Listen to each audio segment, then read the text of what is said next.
Welcome, fight fans, to the Fighters Boys Kickass Podcast. Your fight talk authority. Not to mention the most entertaining and talked about podcast with your kickass host, Richard Ortiz. You mad? Come at me, bro. And his loyal kickass co-host, Senor Cole Escovedo. Streaming live and worldwide. Coming to you all the way live from a little place somewhere in Cali. The Fighters Boys Kickass Podcast. Ladies and gentlemen, and we're here, Fresno, California. The Fighters Voice Kick-Ass Podcast, whatever that was, it went under we kicked his ass. Welcome to the Fighters Voice Kick-Ass Podcast, where we kick a lot of ass and everything matters. And today we're going to kick a lot of ass, Cole.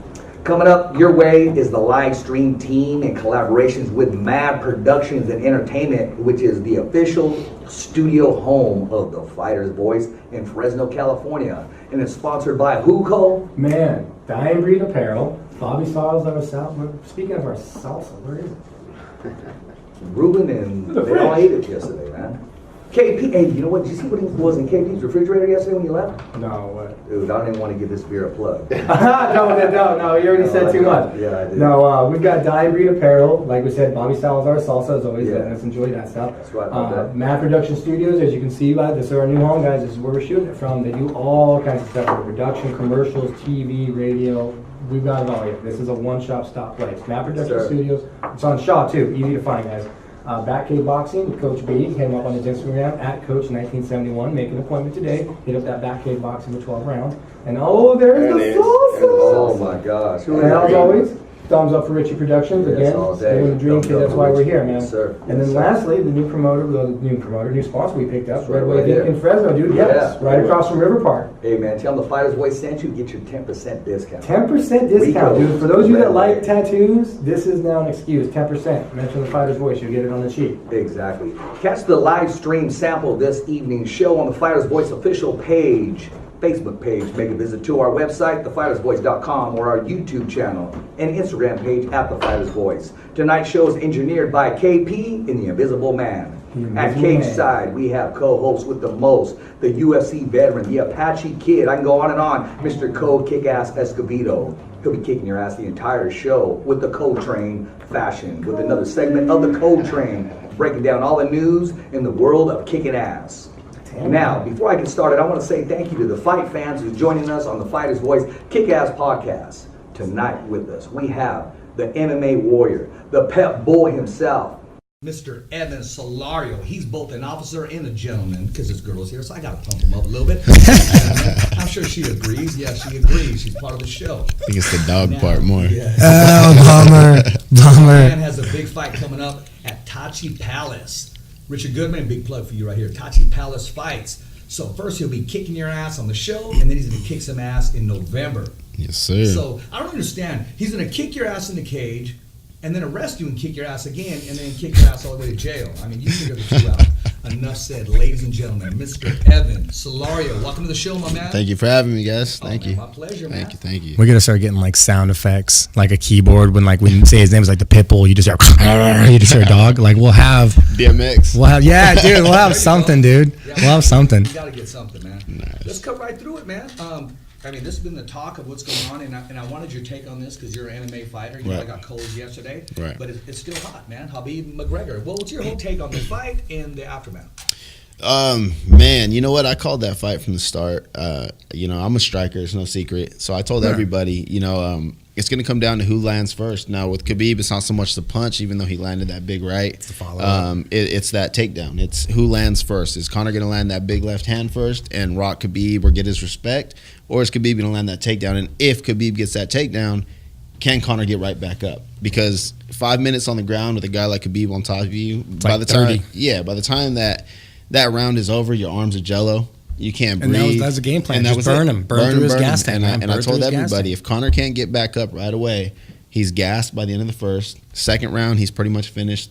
Third, he'll be lucky to make it through. Mm-hmm. And that's exactly what happened. Well, let's get back to the jello. We're not talking about Bill Cosby. But Prison pudding. in the third round, McGregor had his opportunity because Right. he stood up with him, Right. but his Right. arms were like Yeah. jello. His Yeah, mind said nothing on throw. His body said no. So now, okay, perfect example. We were talking about this yesterday, so Okay. I'm not going to spoil the question. So, it. But you can get near your mic though. man, I talk so loud though. I don't want to. Shift to the other I want side. to yell at it, dude. I keep feeling like I can't lift this way. I can't lean this way. Why can't you? Because you said Well, off camera KP be yelling at me, man. You said something shit. I keep sitting on my balls every time I lean to the left, dude. It's like, see to the right. Let's sit on them, man.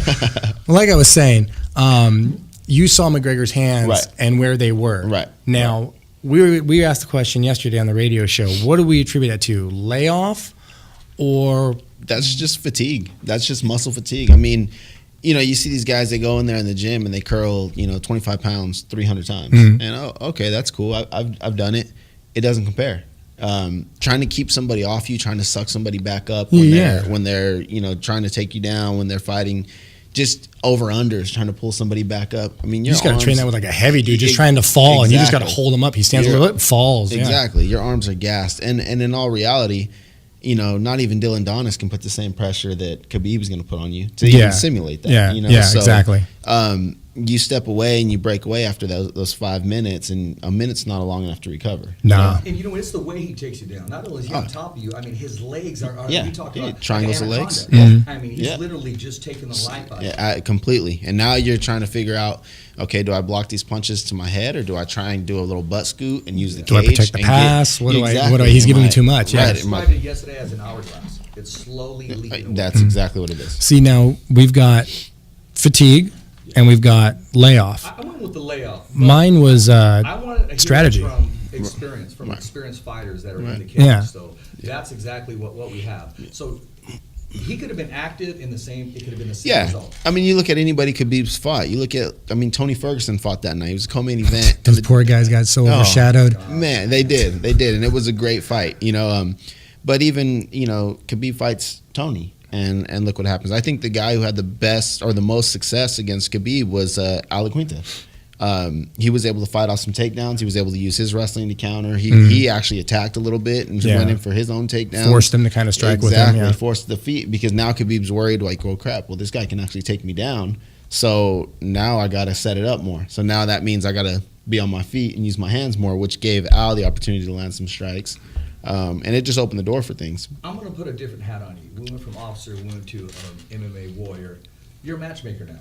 Mm-hmm. What is Khabib's? What's a good matchmaker for him? Who would give him the most trouble? Who would take him in those deep waters, or who would test him? Who would at least push him a little bit? I'll be 100% honest, and maybe this is the striker in me. I got 100% respect. No, I don't even think that. I mean, they're going to give it to him because it's money, especially after the fight. Provided he's alive. Right.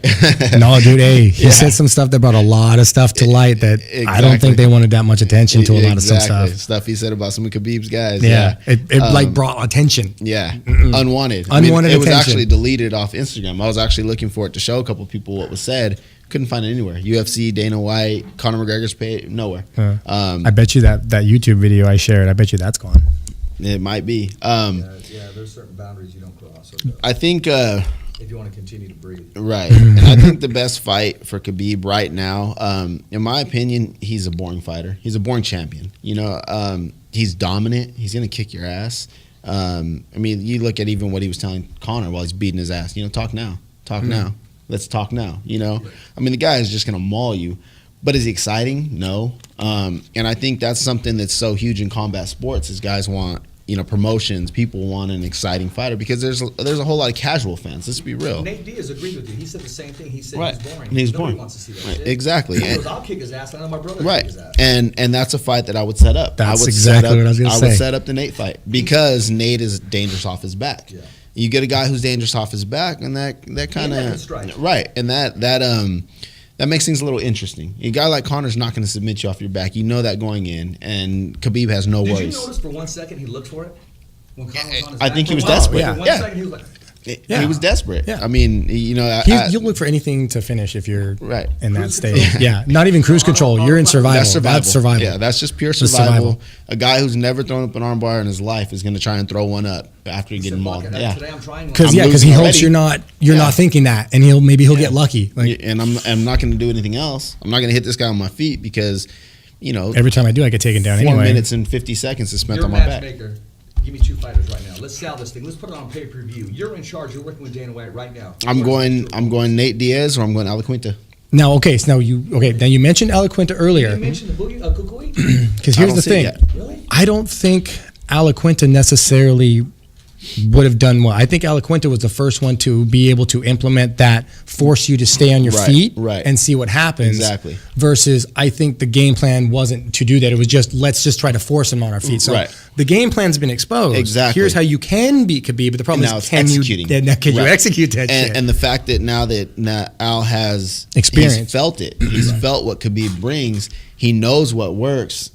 Well, now you go in there, and it's like, any sport, it's always harder to beat a team twice. He believes and I think he believes in it, and I think he set up the blueprint. It's just getting a guy who can execute. And he so far has executed it the best. I mean, Kukui and Khabib, great fight. Kukui is great off his back. Uncle Creepy's a monster off his back. He's a monster on his feet. We saw that with the Pettis fight.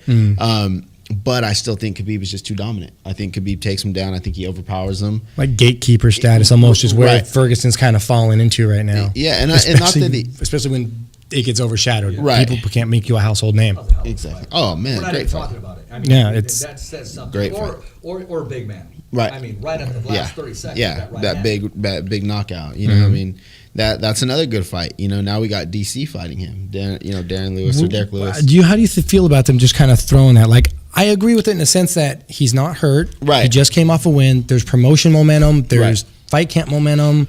Yeah, it was interesting. It kind of took me by surprise too. Like, I didn't see it coming. With John Jones coming back, it's one of those where it's like, okay, well, where's that going to? Well, they probably offered Jones out there, and Cormier said, "Fuck no." Right, exactly. Fuck no. I need a whole fucking camp for that shit. He's like, no. They need to nickname John Jones.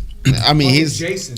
Something. Yeah, he's dead. You see him done. He's done. He's gone. And he still comes back. Granted, he's coming back for a title shot. Yeah, right off the bat. And the Gustafsson fight's a title fight. For the light heavyweight title. That's it. It's because they're stripping DC like they did Conor. Because Conor had the 2 belts, the 2 weight classes. They stripped him of 1. So technically now he was just a lightweight champion. So the DC Derek fight will be a heavyweight title and fight. Then they're going to yank him. And in a sense, it's you're a paper champion. You didn't beat the champ to get the belt. And that's the unfortunateness of those kind of scenarios. But it's one of those things that has to happen. So why do you think they're giving him Lewis? I think he's just the only real heavyweight right now that's got that steam behind him. I mean, he's on a maybe they're hoping he beats DC, and he's a little. I mean, the guy's putting out his own YouTube videos of didn't see you there. Exactly. So he's self-promoting. He doesn't give a shit. He doesn't. Ride that wave, man. Yeah, exactly. And I think that's what it is. He's just got that the formula. Yeah, he's got that little bit of cockiness that like you said, he doesn't give a shit. He'll say what he wants. Oh, my balls are hot. Yeah, exactly. He'll say what he wants. Because he doesn't care. Because he's like, I'm just here to fucking fight and be entertaining. That's it. And so I think that whole steam, it just kind of sets up some eyes and it opens things up. Imagine if he took it seriously. Oh, my God. Which I'm sure he kind of secretly does. Yeah. But could you imagine if he just took it 100%, just if he dies, he dies next. Ferreira, I didn't mean to interrupt. Ruben Ferreira's guy I grew up with, went to high school with him. Yeah. When's the Pitbull fucking going live? Uh-oh. Should be live. Should be live now. So he'll get it. Speaking of live, when you're live at the Tachi, who are you fighting? I'm fighting. Can you say? Yeah. Okay. I mean, fuck it if you can't, but fucking what's his name? Aaron something. That's fucked up. Hamilton, something like that. Yeah, and I'm not looking past the guy. He can't even remember your name, bro. No, man. Step away and say, what's my name? Yeah. You have a shirt, like a name tag. My name is, dude. That'd be funny, bro. Yeah. That'd be funny, promotion. Bro. Yeah. Take this action. Yeah. Plus, it would say that someone's listening, someone's watching. Right. No, nothing against my opponent. No, dude. Whoever gives a shit about their names. When you take a fight, it's like, what's his name? I don't know. Dude. Yeah. I have a fight. I'm training for a fight. I can't control what he does, where he's at, what he's doing. You don't even try to occupy yourself with that thought. Like, can you or not? I don't give a fuck. I'm not trying to. Exactly. So, but I know he's coming off a pretty big win. He beat Kimbo Slice's son in Bellator. He choked him out. So I'm not saying much, but it's a name. He's got a name, and what's this, Ferguson? Baby something Slice, right? Baby Slice, yeah. So he choked him out. And he's not getting bullshit garage training either. Kimbo's kid, he's not. He's getting like real camp, real teams. Right. They've invited him, and they've welcomed him everywhere. So for this guy to beat him, it says a little bit. Definitely not. looking past him. I don't look past any of Great my opportunity opponents. for him. Right. You know, he's coming off a big win, He's and fighting in your backyard. oh yeah, Tachi's mine. Yeah, All day long, Tachi's baby. mine, man. That's mine. You know what's cool? Because when he's there and fighting, not only do you see a shirt everywhere, dude, you literally see like a whole set of pet bulls freaking right there, scratching their balls. When he comes in, dude, he comes in with pet bulls. Shut up. Fucking chain. Shut up. Dude, that would be so awesome, That would be bro. badass, my dude. You know, we could get a litter from like a local no-kill shelter and be like, hey, man. we want to give you some publicity this weekend. Shit. Let's get some adoptions out, Fresno Bulls. Bro, I'm telling you, dude, hey, that's how that stuff Let's get some happens. adoptions Like, what's out with there. all the puppies here? Well, actually, I'm glad you asked. Exactly. Yeah, that would be dog shit everywhere. Yeah, but no, Tachi is definitely a place that I consider home. Just from the time I started. I mean, training with guys like Papi's Martinez and these guys that are all natives, and then just making my in a sense debut as far as even an amateur. My first big amateur fight was at Tachi. And it's just been a place that's really, they take care of me. I love the place. I love everybody that works there. The promotion is great. I mean, shit, I've been, I've been backstage, right? I've been backstage for Bellator, and it's shittier than what you get at Tachi. You know, Tachi's great the way they take care of you. So, and you find that once you start branching out of farm league, it turns into a well, what can you do for me? Exactly. And if you're not doing for them, they're like whatever. One call away, because you'll literally see a guy, because they used to be on Thursdays. You'll literally see a guy fight on Thursdays and get the call, or UFC that Monday, Tuesday. Oh, exactly. And you're bumped up. I mean, a lot of guys. That's we've seen some fights canceled because of that. Yeah. You know, people talk about it. They ask me all the time. You know, like, well, what is Tachi? You know, how big is Tachi? Is it really that big? And I tell them, man, that's basically the farm pool for the UFC. I mean, you go back and look. I mean, Cole. I mean, LeVar, Juicy Formiga, Scott Levy, Scott Adams, Dodson. All those guys. Fuck, the list is just endless of guys. Cody Gibson, Kane, Ciagos, you know, Christos Ciagos, Max Griffin. I mean, the list is just fucking endless of guys that have fought at Tachi, put on some great fights. Some have won, some have lost, or you know, back and forth, but exciting. Willie Gates. You know, yeah, exactly. He won that Thursday and got called up that Monday. Tuesday. Right. Got to shout out the boy Willie. Yes, that's my boy there. You know, and so the list is endless of guys who fight at Tachi, and then boom, you're in the big show. No, so. I love Willie Gates. I want to give him a shout. Willie Gates, shout out special, man. I appreciate that, because when you were on Fox TV, you looked right in the camera and said thumbs up for Richard. There you right? go. Willie Gates, the boy, man. He was trying to start his hot wing. Yeah, hot wings. I know he's dealing with like sneakers and stuff right now. And to get his hustle. there you go. Yeah, Willie's wings, man. Hopefully he's still going. Shit, I'll get me some wings. Exactly, man. Yeah. And I mean, we want to sit down on a different note and talk to good men. Was it Mary Moon, Sherry Moon? Mary Moon. Because you know, we have a proposal for him. Because I can see it taking place there. And then you look off to the side there. You see the lights. You see the whole booth of the Fighter's Voice. Right. Like after they win. Yeah. There you go. Come right over. Right here, and we have this right here. Come over. We don't got to comment the whole fight. Right. The winners, we get the post-fight interviews. They sit down with us and Cole right here. Yeah. Rock and roll. They're Let's part of the get show. it. Yeah. And Boom. he's doing it. Yeah. So you hear it right here on the Fighter's Voice Kickass There it is. podcast. And I know who you are, because you're watching. Stop fucking stealing our shit, bro. You know who you are and what you are. Stop already, man. Using the initials and always saying only, and Cole's rolling his face. Dude, stop. Be original. You know who you are, bro. Dirty. Oh, shit. Hey, man, if you can't beat him, join welcome him, to the world of entertainment and radio, bro. So what I was going to ask is, like, when are you getting some fresh ink? Because we've got, like, a new sponsor. Yeah, I mean, like, shit, do you man. get one, like, post-fight?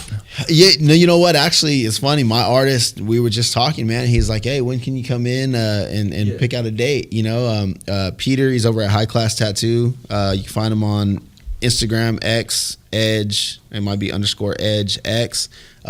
He's been taking care of my work recently, but yeah, he's one of my sponsors. He's been tattooing me for a little bit now. Breaching in like the neck. Yeah, well, he's gonna finish my chest, you know, leading up, and then we're gonna finish my stomach. So you got a Pitbull on you? No, I actually don't have any. Yeah, I don't have a Pitbull. I don't know. You know, everybody asks me that too. Like, where's the Pitbull? I'm like, you know. You have a Pitbull, right? I've always had Pitbulls. Okay, the dogs I've had have always been that's Pitbulls. okay. So that's like I said. If you had said no, I have like a German Shepherd. I'd been like, bro, got a fucking fake ass great gangster rap name is that? I'd be like, oh, my name's 29. No, no. I've always had Pitbulls. Those are my favorite dogs. You know, and right now, just with where I'm at, homeowners bullshit. That's super surprising, and it's super surprising that you don't have. Like, yeah, I know, man. Like a Pitbull tattoo. A Pitbull, and that might be something coming up next. Does he have like a little fluffy one at home? That he does shut the fuck up, dude. She didn't even hesitate. Dude, she was like, "Yeah." No, he lay there crying on the couch. I got a little. Dog. Actually, you know what? I do have a fucking a stuffed animal, a German Shepherd stuffed animal. My daughter got for me. Oh, okay. Well, that's yeah. She wants me to be a fucking canine, canine officer. Man, that's just a lot of commitment. Dude, talk to Pop. Right. Well, he'll give you the long term reality of it and stuff. So yeah. So yeah, it's one of those. But she loves German Shepherds. That's what she wants. So I might have to suck it up and just get a German Shepherd one day. But just get a home dog. Well, and that's what I told her. I said, if nothing else, I'm gonna get my Frenchie. That's any Frenchie sponsors out there, any Frenchie kennels listening. Fuck, I'll get your boy Frenchie. Art Arcienga's got a Frenchie, doesn't he? Art Arcienga. Yeah, Fedor. Yeah. I want to talk about his daughter one moment. That picture, man, just captured everything. Right. Inside the cage. Big shout out to Mark Davis. Mark Davis Photography. Yep. And I saw it. You can just see it in your eyes. Yeah. It's a whole different look. It is. About or for getting a job or getting a raise. Right. You see your kids. It's a wrap. Yeah, that was it. That moment right there, man. Perfect, man. He got quite a few shots that were just great with her. She was there the whole camp. I mean, she was there every training session. Oh, that's cool. She was there watching me train. Some of them she hated it 'cause she was bored out of her mind, but you know what? She was there.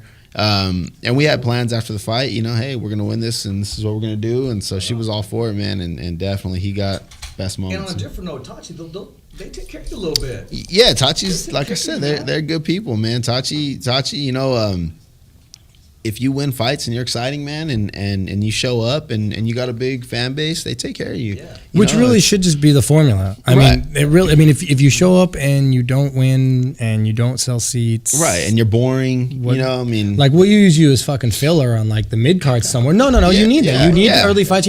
If you want to be that show up and get a paycheck type fucking guy, then great. So what? You ain't gonna fucking go anywhere. Right, exactly. Nobody's gonna respect you. You ain't gonna go anywhere. But if you want to make real money, you sell seats, you hustle, you win fights, you get exciting. You're exciting. You don't decisions. You don't do decisions, shit like that, man. I mean, for me, it's like, everybody knows it's no secret. I show up, win or lose, to fight. I mean, I'm either gonna knock you the fuck out, or you're gonna knock me the fuck out, or you better hope you can lay on me for 3 rounds. Hey, bro, I'm gonna tell you a story one time.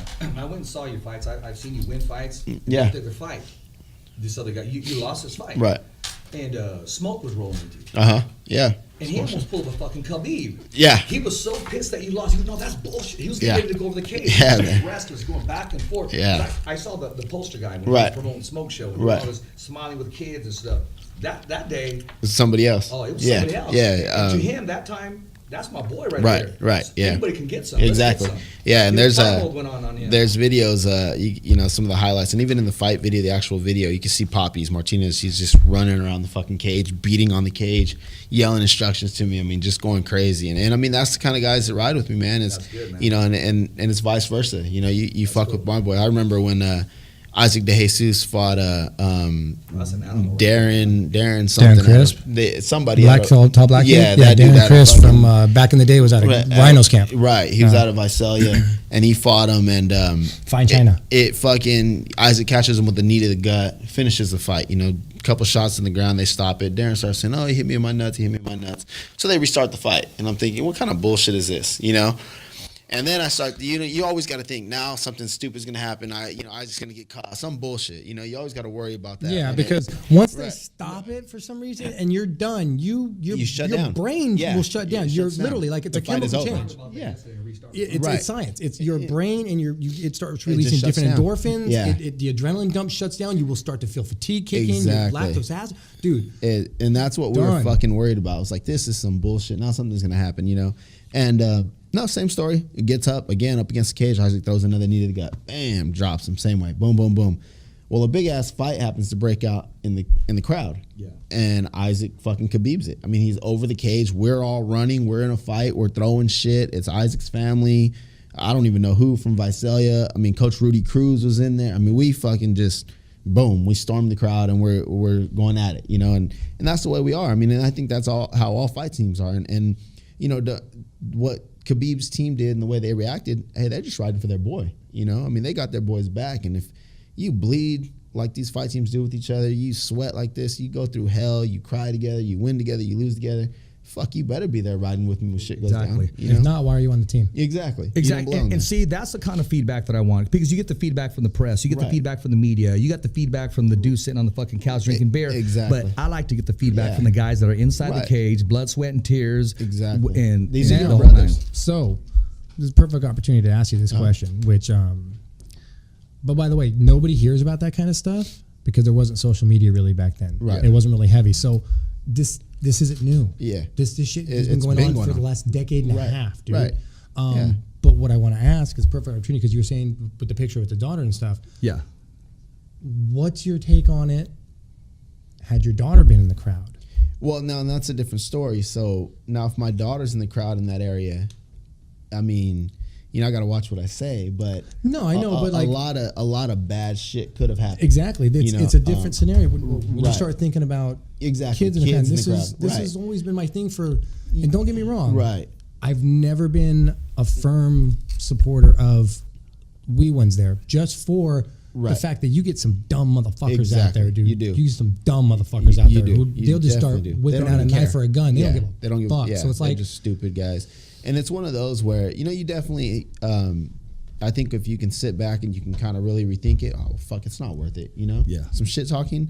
But the heat of the moment, you're at a fight. Everybody's a fucking tough guy in the crowd. Everybody's a fucking black belt or a Golden Gloves boxer or a Muay Thai champ. You know, everybody's a badass. Every teammate's the next UFC champ. They're like, yeah, come on. So, you know, and even the guys that don't fight, that don't compete, that have never done shit in their lives, they wear their fucking American Fighter t-shirts and they think they're fucking big and bad. What's the story we were just saying yesterday? When you wore yours. Yeah, no, dude. Back when I was on the roster, dude, I had didn't mean to cut you off, but you got to hear this, man. I had all the gear because they just sent me shit. I was like, dude, I'm gonna rock this, right? Different, though. So I'm sitting there looking in the mirror. I'm at like a Macy's or something, and I hear, fucking poser. And I was like, I swear to God, I expected to see one of my boys. I look at some rando, and I was like, do you fucking know? I was like, are you talking to me, bro? And he was like, fucking UFC poser. I go, oh, dude, bro, I bet you fight UFC, huh? I bet you train UFC. And he was like, whatever. I was like, dude, as soon as I heard him say agree to, yeah, I train UFC, I was like, that's it. Yeah, you're right, bro. Have a nice day, dude. Yeah. I just walked because I fucking knew the end of that dude didn't have a clue.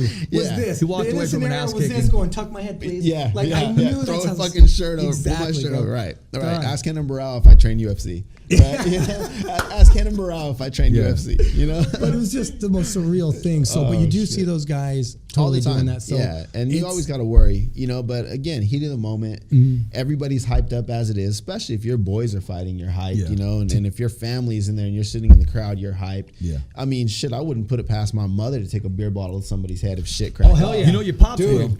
Oh, my pops is fucking. He's a whole different story. And you know what? Wait, you know, I got a bone to pick with your dad. Oh fuck, who doesn't? No. He keeps saying, "Yeah, Rich, I got you, dude." And he keeps posting all this damn barbecue that he's cooking. Yeah. Oh, another plate, another plato. But I said, bro, has Rich you kept once saying seen a to-go plate? No. No. And I even told him, and I literally called him and said, "Look, bro, I need you to take care of some ribs for me. A couple racks of ribs, and then one you keep. Okay, I got you, man. Man, I didn't hear from him, man." The guy, you know what, man? It's he funny can get down though. Yeah, there's a little joke between my mom and I. She'll always joke around, and she tells me, she's like, you know, your dad didn't teach you shit but the bad things. Because the one good thing he did teach you how to do was barbecue. That man, he can barbecue, man. Yeah, he can barbecue, man. I'll take it. Yeah. Where's the board? Somebody get the whiteboard. Write that up there. Yeah. So he can barbecue, man. The guy gets down, that's for sure. So I'll have to convince him to bring some down here. Yeah, man. Tell him Rich is waiting, man. And I wasn't trying to get stuff for free like people try to get free shirts like he does all the time. Well, I'll throw that out there. Yeah, but he's always asking for like the extra small ones too. Hey, give me that really small one. Dude, that's a kid size. Yeah, I know. Let me get that. Oh, it'll stretch, bro. I'll hang dry it. Yeah. Out there on the fucking street with his knee on it, stretching that shit. Go, you're tearing it, bro, man. Now the pops, you got to get him a V-neck because that Malin, bro, serious, big old fucking head. Yeah. Well, hey, that's why they called me the Pitbull. You know, there you go. I grew got up that Tito Ortiz head. That's okay though, man. Yeah, take shots. Yeah, exactly. Take shots, man. So, all day long. Dude, some people, I'm telling you, dude, some people are just built physically different. Yeah. Some people can just take more damage. Yeah. Some people can't. Exactly. Some of the best fighters can't take a punch. I mean, look at Amir Khan. Amir Khan's hands are fucking amazing. Oh, yeah. His speed is great. Athlete too. Great athlete, but the guy can't take a punch to save his life. No. So, you know, it's one of those where It's some guys can take it and some can't. I mean, in the boxing world, Tommy Hearns, man, great legend, can't take a punch. Julian Jackson couldn't take a punch. Right. Terry Norris couldn't take a punch. Exactly. I mean, these guys are all elite. A lot of them just can't take it. They can give it, but they just can't take it. Exactly. You know, there's very few Gottis in war. You know, guys that can just eat it. And just keep coming. You know, they can just take it, and they're gonna fucking give it right back. You know, those are I don't see any few. more of those around here. Well, I think they exist. Yeah. Exactly. The problem is that everybody's afraid to fight each other nowadays. Yeah. So, well, you're the matchmaker for the show, so we are going to get this going on. All right. In about 45 seconds, what's we call halftime. We're going to take a halftime break, come back, because most podcast shows don't, but we do whatever the hell we want. We're the Kickass podcast, and we're about to kick everybody's ass, kicking the competition's ass. I'm going to take a break. We're going to come right back, revamp, put a little something in your drink there, have some fun, and we'll talk about because we talked about Tito Ortiz. I want your take on Tito Ortiz and the third fight, man. Right. No, and Chuck, man. Oh man, that's I think somebody's going broke or something. Oh man, I don't know, man. For these guys, I'll tell you exactly what it is when we come back. I'll tell you. Okay, when we come back, ladies and gentlemen, we'll be right back here on the Fighter's Voice Kick-Ass podcast. If you want your ass kicked, come on the show because we kick everybody's ass. We'll be coming right back.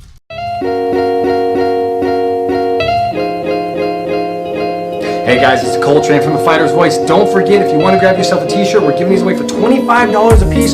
Front, back, not going to get just a front logo. This is nice, guys. I'm telling you, $25. Go to our website today. You'll be able to pick one out. You support the show, you support the fans, you support the fighters, and you help show your voice by showing support for the Fighter's Voice, guys. Pick up a t-shirt today. And we're back. The Fighter's Voice Kick-Ass podcast. Before we went to break, we were talking about Tito Ortiz, Chuck Liddell. I want your whole take on that. Man, Tito Ortiz, Chuck Liddell. You said someone's going broke.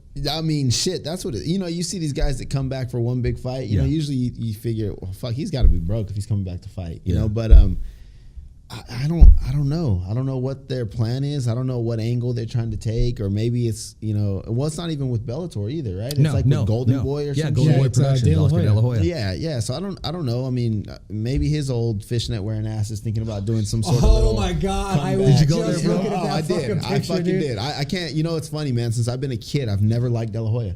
My mom used to love him, and I used to always say, I hate that fucking punk. I hate De La Hoya. And I don't know why. I really just don't know why. You didn't like the guy? I just didn't like, I don't know, man. I really just didn't care for De La Hoya growing up. And then I see this shit, and I'm like, see, I knew there was a reason why. I knew I didn't like you back then. It was like 10 years later, but fluffy. I was like, right. He was fluffy. You know what? I like De La Hoya, the fighter. I really don't care for him as the promoter, because the fighter, he fought everybody, win, lose, or draw. Right. Honestly, he did. I mean, when he fought Bernard Hopkins at 160 pounds, and the man started his career at 140 pounds. Right. That's a lot. And that's a big move. Yeah, it's a big move. And that's my thing is, like, I really don't understand why I didn't really care for the guy. But just for some, maybe it was like one of those, like how some people are with Mayweather. He just had that voice though that kind of set you back, like, dude, come on, man. Maybe the way people are with Mayweather now, like the guy's so fucking, granted, let's scratch the arrogance and the stuff like that, but maybe it's just one of those where the guy's just so good you hate him. Maybe that's what it was, because as a kid, he just makes all these guys working so hard look at it and go, what the right? fuck? Like, I mean, the guy's makes jab him was look novice. Yeah, the guy's jab was amazing. Like one of the best jabs in boxing. So many good things, and it's funny because I'd watch his tapes and study him growing up, but I couldn't fucking stand him. And I don't know why. I did shit on mute all the time. I was like, shut the fuck up, right? Just throw the punch.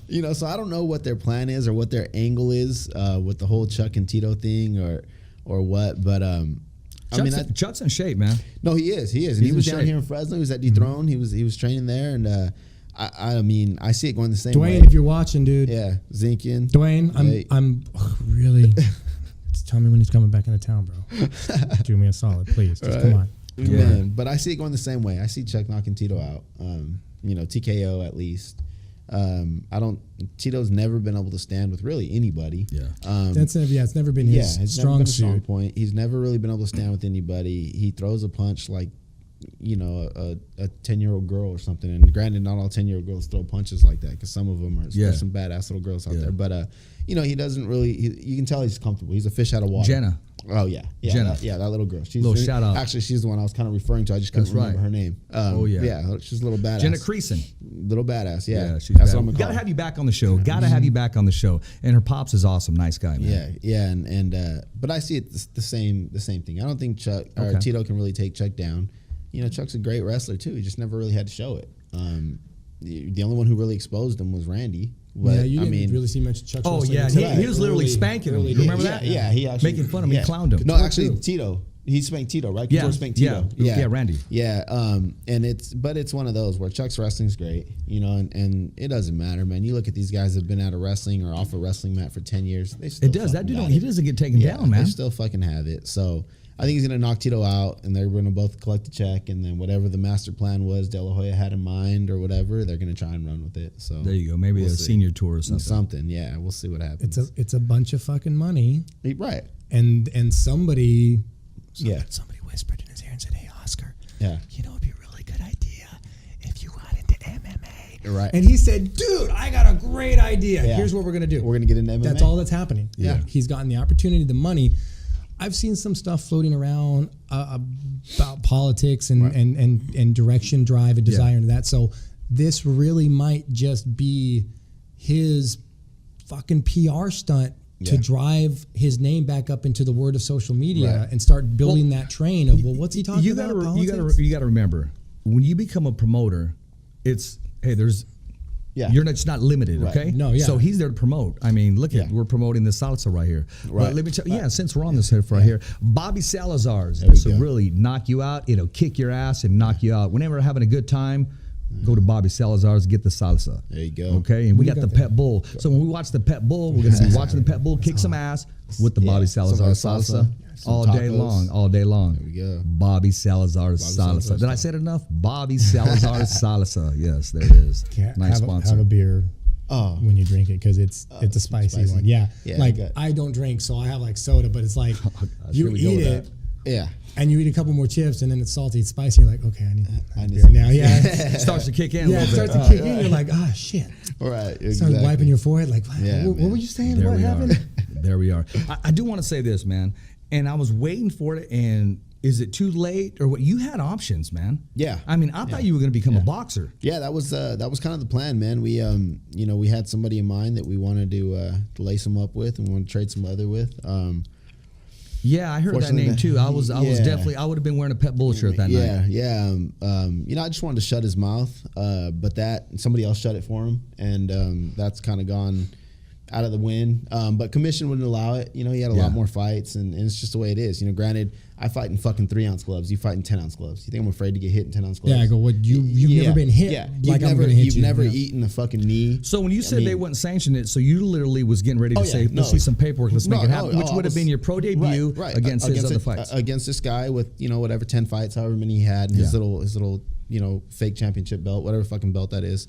But whatever, it's a belt, and it's in boxing, and this guy's supposedly a somebody and whatever. And so we were thinking, well, fuck it, let's trade leather with him, and let's shut him up. Everybody's real big and bad, but again, you're in 10-ounce gloves. Eat a fucking elbow, eat a flying knee, and then talk to me. Hear your face crush underneath somebody's knee, and then talk to me. You don't get told break. Fighting. It's just refs waiting until you're done. Right. You look limp. Okay, stop. That break is the fucking elbow breaking. I was waiting to see Evan Solorio in just a ring, period. And I kept thinking, okay, this is going to be the day he's going to make his debut and so forth. And let me tell you this story, Cole. Brilliant story. I don't know the facts behind it. It's on YouTube. There's this guy supposedly bullying everybody. He even was back talk to his mom or whatever it was. He was just a freaking bully. Yeah. They brought him to the ring, right? And he said something, popped off to Evan, or he said something. Yeah. Is this that one, the video Brian posted? Yeah. Yes. Yeah. Dude, I've always loved watching that video. That comes up every year for me, bro. It's amazing. It's a memory one. It comes up every year. It's awesome. Talk to us about that one down. You don't got into detail, but just kicking a bully's ass in there. No, he was just some punk. He thought he was some badass in the street. And like most of these guys, everybody can fight until you fight somebody who can fight. But he took his ass kicking. Yeah, he did. No, he fucking took his ass. I mean, I got to give the guy props. He took his ass. Yeah, he didn't really quit. He got... He basically got told, bro, it's going to keep going. Or that left hook to the body, that was dirty. Yeah. And that the left shots. I mean, oh man, the kidney shot. Anybody who's trained with me, they know that left hook to the body. That's liver shot all day, baby. Exactly. Liver shot. He had his hands up high, and then he just went. I think most Mexican fighters love that liver shot. Yeah. I mean, they all throw it. I love it. Now, here's the thing that I want to point out in that when he says that, I don't think it's a Latino fighter thing. What I think, because if you notice, the really good ones at it, like the guys that are really good at it, right? Not only are they Latino, they're articulate, they're well spoken, right? They're the ones that are promoting themselves the best.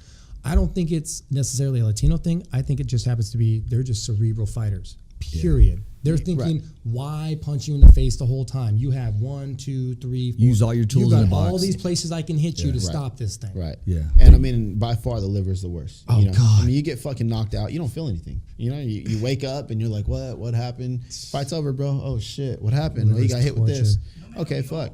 Yeah, exactly. And then you get a fucking liver shot and you take a step or two thinking, oh, I'm good. And then, the whole body just shuts down. Mm-hmm. And it's the crazy engineer comes to life on the Fighter's Voice Kick-Ass podcast. Broke the third wall. The actor comes out, comes to life. Did you know right here we got writer, producer, actor between these two guys right here? Really? Netflix sensations, bro. I'm telling you right now. Documentary, man. I'm telling all you. Day my long, life man. Like a movie, man. Yeah, actually, me and my dude were just talking about. Let me give a shout out right now. Blake, man, I keep tearing his name up. McCurlin. No, man, I don't even want to go there. The Beast. Okay, you're fighting November. Say it again. McKernan. Blake, we will be there November 2nd to do that documentary as you the day of the fight. And check us out. We're going to shoot it in black and white. And when he comes into the ring, when he leaves the dressing room, shit's gonna blow up in color. Oh, cool. Boom. Nice. That'd be nice. That's a good fact. Boom. I like that. That'd be nice. It's like telling a story to now. You're here. Boom. That'll be Mad Productions and entertainment in collaboration with the Fighter's Voice. Because we're gonna do a voiceover right afterwards as we're talking about it. Nice. It'd be really good. It'd be like and now you're brought up to speed kind of thing. And that's what we do. Do the other guys do that? Dude, I don't even fucking know the names of the other guys, bro. Okay, that's good. how fucking irrelevant it is to me, dude. I've been going over this subject. I don't. No, I'm just like every time fun, he sticks man. that, just like, I come on, got the love for you guys. I'm just having fun. Here's the thing: is I don't follow them. I don't worry about them. Yeah. Like I said, a king doesn't worry about. Is it okay to have worry fun? About things like that. We're here to have fun. Oh, that's all. Be entertaining, man. I have fun all day, baby. I'm just messing. He tries. He got mad yesterday, and serious, I won't bring it up, but I said something, and then he says it under his breath, but the shit's recording. He goes, motherfucker, don't fucking say that. And I look at him like, oh shit. I won't go there. Some of the shit he says, dude, I'm like, don't say that, dude. They'll believe you, dude. Don't say this shit. They'll be like, so then what happened, Cole, when you said I don't have any money for the pizza? You're like, dude, don't be telling them that stuff, dude. They believe that shit, man. We're recording one time, and he goes, dude, I'm gonna say something. Don't tell nobody. And when we're on the air, I'm saying, okay, here we go. Here we go, man. Oh shit! It's okay to have a good He time. loves to buzz an amateur's ball, dude. I'm telling you, so. All day long, man. But yeah, so bro, you keep looking at your phone, bro. Coming up. Keep looking at your phone. You got a date? Because your lady's here. No, I got everybody blowing me up. We'll finally get to see you get your ass kicked. No, I got everybody blowing me up about the podcast, man. I got people watching. My boys are watching. Good. Actually, my boy just said right now, let me read this off to you. He said, fuck that left hook to the body. Because he's taking it. So is that what he said? Yeah. So I mean, they're all trying to check in and catch up on. So now, what made you go the MMA route versus continuing down that path of wanting to do boxing? Was it just the right timing? Was it the right price? I think it was the timing thing. When I finally decided, when I realized that, you're gonna burn some time off your shelf life. Well, I figured football was pretty much done for me. I was hoping to go to a D1 school, play ball, whatever. But fighting was something I was always in fights, man. Yeah. Always in fights growing up. I was a bully's bully.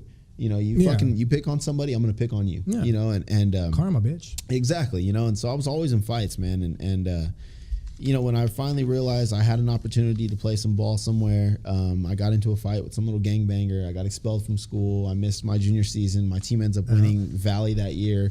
Just kind of killed football. And I decided, well, you know what? I'm going to start, boxing just to get back in shape. And then when I got offered to, I started training at a boxing gym, the Sanger YMCA. I was training out there. And there was a little local amateur MMA fighter guy at a Sanger. And this Al, I can't remember his last, Al Quintero or something. And so they were like, hey, man, you want to spar with this guy? Whatever. So I started sparring with these guys. Well, Jason Von Flue comes down there. This guy's one of Von Flue's, fighters. So Von That's Flue your dude, sees right? me. Jason Von Flue? He's old school. Yeah, old school guy. Super old school. So he sees me and he invites me down to come train with his team. And at this time, MMA was really hitting like the mainstream. You know, it was blowing up. So it was just kind of what I fell into. Yeah. But boxing was always my first love. I mean, fuck, I didn't watch cartoons. You know, like people talk to me about cartoons. Oh, Jay, you ever remember watching this? No, so man. Do you think that after you fuck this guy up, that maybe we can see some boxing? Because here's the thing: I've always felt that you take a strong MMA striker, right, and put them in boxing. Yeah, they'll do better because they don't have to worry about anything anymore. Oh yeah, now they can just bang on you, dude. They don't have to worry about sweeps, takedowns, kicks throws, shots, nothing. Yeah, exactly. I could do everything different. So guys like that, Diaz brothers. Oh yeah, So, and I mean, you know what? I know. I mean, look at Andre Ward. He sparred Nick and Nate Diaz, and he'll tell you himself, like, "Fuck, man, these guys are they hit you from across the fucking room. These guys are no fucking joke." I mean, and there's a lot of MMA strikers that are really, really good. You know, it's just hard to showcase everything when you got to worry about a double leg coming at you, you know? Or a fucking leg kick, taking your, you know, you can only take so many of those leg kicks before the leg. Maybe? Yeah, I think if all goes well, I think, you know, it'll happen in the future. You know, at least. Now, don't get me wrong, I'm not trying to drag you into like looking past this guy. I'm just saying that if you're willing to put shelf life on, right, dude, I see way more longevity, and I see honestly, and there's no disrespect for the balance at all. It's just I see bigger paydays in boxing. Well, and that's just boxing in general. I don't think it's any MMA promotion at all. Boxing in general is just better paydays when you get your name up there. I mean, you look at, you know, Khabib and these guys, you know, Conor made $3 million. Well, fucking Mayweather's making 80-something mil, 300-something. You know, I mean, crazy so you know, it's one of those where the cap for how much you can make. I mean, Danny Garcia is a fucking cherry picker. He just he fights, you know, guys he knows he can, but the guy is, I mean, he's living large, you know. Because you can get up to like mid-level gatekeeper status and just don't lose, and you just fucking ride the money wave, dude. Ride that wave. You're good enough to get that opportunity. And then you know, if your name does get big enough, you start negotiating, you know, the gate. You start negotiating concessions, pay-per-view sales. You know, I mean, look at Jose Ramirez. I mean, the guy is fuck. You know, can you imagine how much? I can only imagine what that guy's paydays look like. Even if it was $1 per pay-per-view buy, you know what, he gives money away. So much well, he does, and the guy, he's a great guy, man. The guy, and there's a lot of people that talk their shit on him and that hate on Jose, man, and whatever. Jose's solid, bro. You know, I mean, you know, people say, oh, well, he hasn't fought. Who's he fought? You know, well, fuck you. Who have you fought?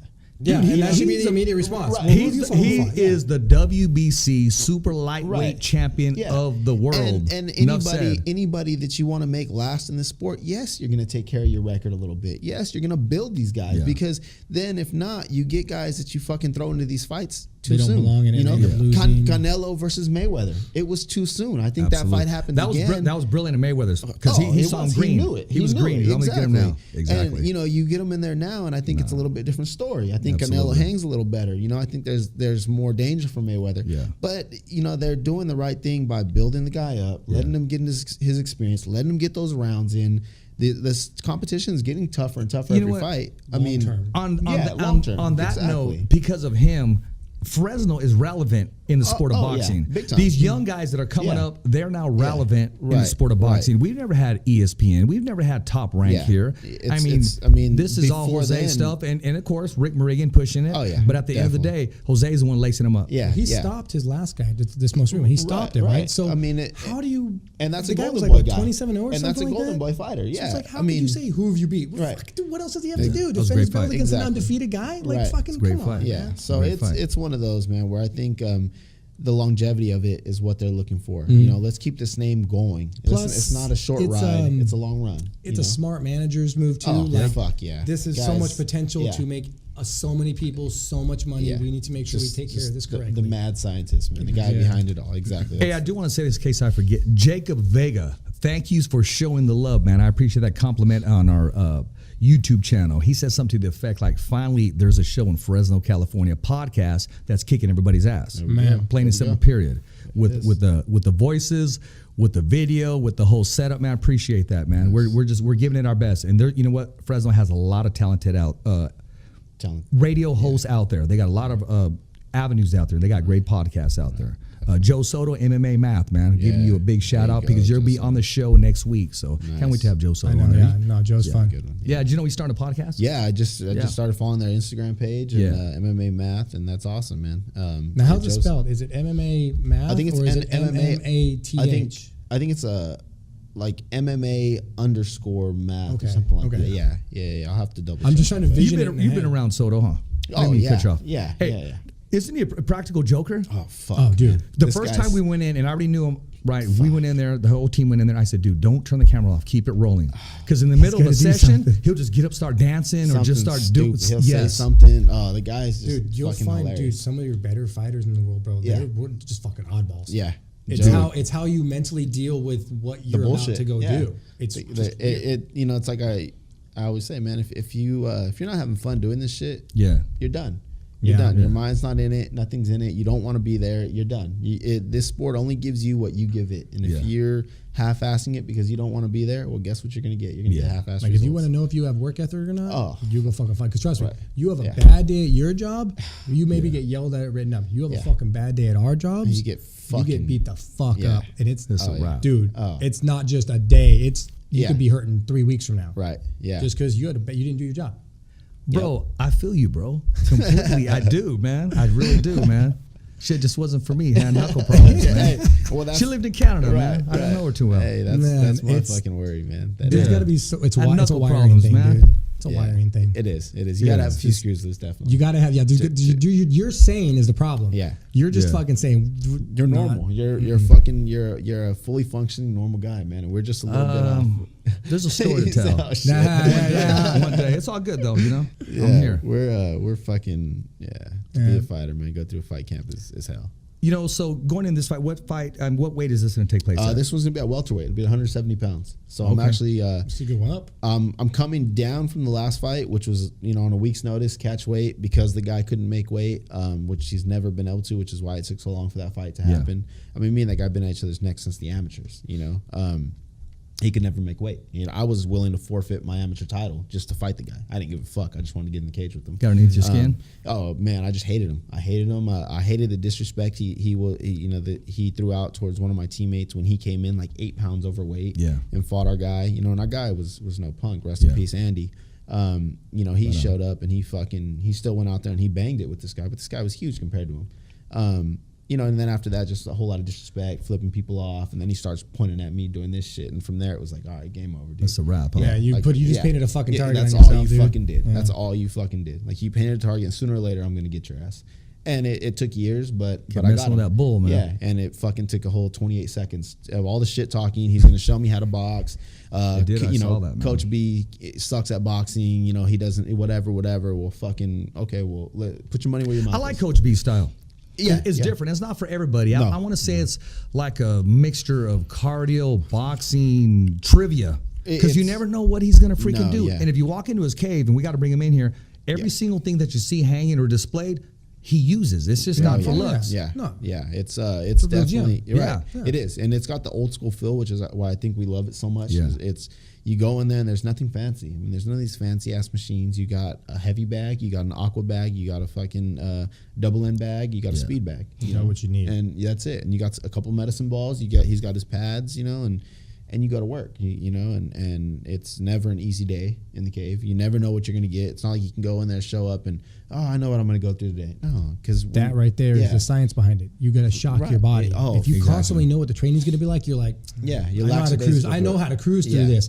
But if today coach is like, here's what we're doing today, you're like, what the fuck I thought we were doing this today. Yeah, you fucking thought wrong. Exactly. That used to be Pop's favorite line. You fucking thought wrong. Right. And you're like, there you are. That's fucking coach. That's boxing with Coach B. And obviously his just the people who he trains is different to his fighters. The work we do is different. We'll give him a little taste of what it's like, but it's different. And for us, his style, I mean, it's a great style, and it's a how do I put it? It looks like 50 Cent, bro.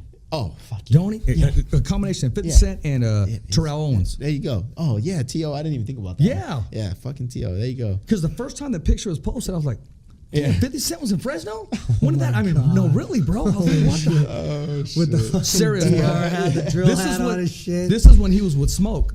Oh, okay. Yeah. And so he's man. his style is great, man. Everything's real technical. Everything's real sharp, real tight. So the style is good. I mean, the style is real good. And if you like to fight, he's one of our sponsors, man. Awesome. He's a great guy, man. Yeah. Coach B's awesome. We got to get some Batman shirts around here, man. Yeah, at least he's got to understand. You have to understand the science of what you're fighters are doing. Right. Or you right. can't really teach them. You won't understand and how to work with different styles. You know. That's my style compared to like when he was training Smoke, so it's completely different.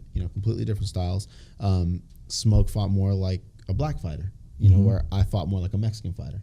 The trick for Coach B with me was to get me to, not be so willing to stand and trade all the time. Because my boxing was really good. Don't be a pinata. You don't need to be. Take the angles. Fucking move your head. Take the angles. Get in. Get out.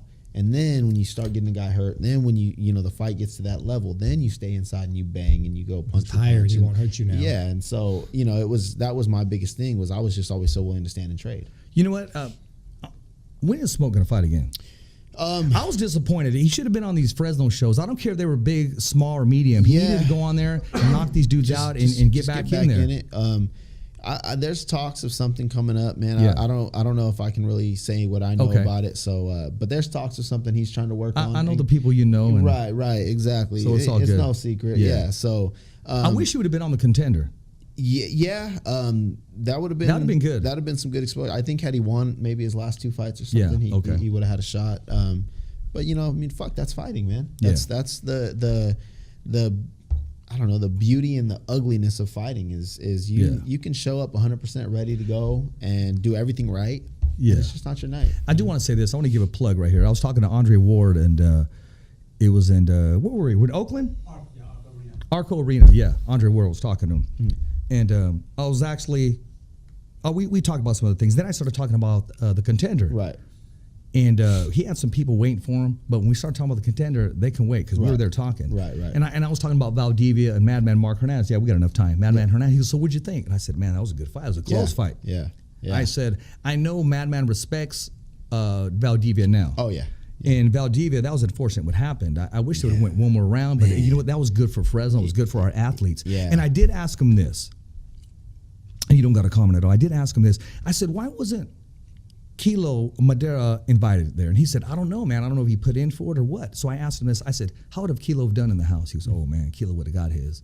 I think so. Meaning he would have did great for himself. Oh, okay. That he would have did great for himself, thinking, he would have been one of the top fighters is what he said. That's the way he meant it right there. And I said that because I'm the one who asked him the question when they were getting ready to fight. And the whole press, it was there. He had just won a fight before he was getting ready to fight the Crusher. And I asked him, hey, there's a fight going on, the grudge match. He was Richard. No, he didn't say Richard. He goes, man, I don't want to touch it, man. I don't want to touch it. He said it then, but now he'll say, hey, Richard, hey, how's it going? So I leave it that conversation, and he's a good guy. Yeah. And we did a show for him, and most fighters, it was his show, amateur show. They'll just make an appearance and leave. Bro, he was there when it started and the last one to leave, man. Didn't go anywhere. That's the way it goes. He only left to get something to eat and come back. That's the way it should be, man. You gotta stick by your baby, basically. Exactly. My point is, our local fighters in Fresno, man. I mean, 559, man, we're doing it. 209 too, we're doing it. This area right here is making a move in boxing tons of and talent. MMA. Absolutely, absolutely. It's just a matter of getting the eyes on it, man. Tons of talent. There's a couple young guys that I know that are coming up that are monsters, man. They just don't have that exposure yet. I'm gonna throw a little shout out right now. James Hampton, man, he trains down at the Dungeon. Kid's a fucking monster. Muay Thai, MMA, boxing. Kid's a monster. Sounds like an all-around athlete. Man. Yeah, I mean he is. The guy's like a young little John Jones. Oh wow! Cool. And he's amazing. He just doesn't have that spotlight yet, and I think he's just enjoying it. I don't think he's really pushing to blow up yet. I think he's just kind of enjoying the ride and taking it fight by fight. Don't look for the spotlight. Exactly. Just trust me, dude. You'll fucking find you. Just worry about the next day at the gym. Worry about the next camp. And I think that's all he's doing, and he's just enjoying it, man. The guy's always got a big smile on his face. He's always happy. There you go. Just a great guy. Speaking of our area and our talent, big shout out Cody Gibson, man. Took care of Fresno on TV. He looked great, man. I mean, he reminds me a little bit, his style, a little bit of Wonder Boy. Yeah. In and out. Yes, exactly. He's got some lankiness to him. Right. Yeah, we got to get you on the show, man. I know you're working in your gym time, but one of these times we got to get you on the show, man. Definitely. Let you voice your opinion. And also another shout out to our big guy. He's another officer, and that's Mr. Lewis. Lights out. He tried to turn the light. Well, he did turn the lights out. Fresno Fairgrounds got to that green amateur heavyweight belt, man. Got to get him on the show. One of my teammates. Yeah, Donovan. Yeah, one of your teammates, Donovan. It's a big dude, man. He hits like a fucking truck, man. He hits like a truck. His hands are just freaking huge, like those George Foreman hands. Right. His last day of sparring, actually, he went 12. He went 12 rounds. Last day of sparring between me and Smoke, working with him. And I mean, The guy pushed for heavyweight. The guy, he made it all 12 rounds. Oh, he's an athlete. He's an athlete, right? Yeah, and former Fresno State, football player. I mean, the guy's an athlete. It comes from a family of athletes, really. Yeah.